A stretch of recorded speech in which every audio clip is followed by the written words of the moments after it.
अस्सलाम वालेकुम जी। मेरा नाम ज़ोहरा बीबी है।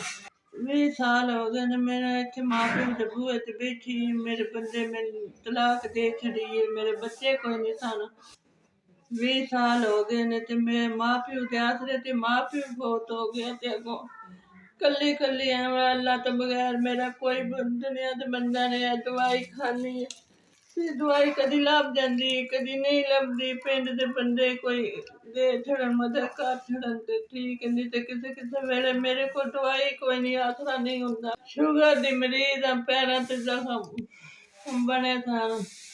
कदी कोई शै पिंड दे बंदे कोई शै दे छड़न 2 रुपये ते दवाई खा लेनी है, नहीं ते पेई जानी है।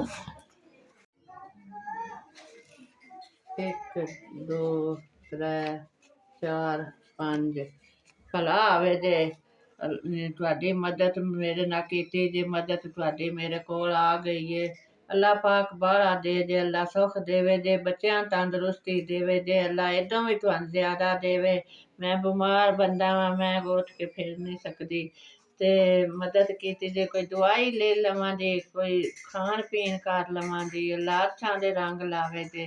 अल्लाह पाक तुहानू बाहला तो बाहला देवे जे।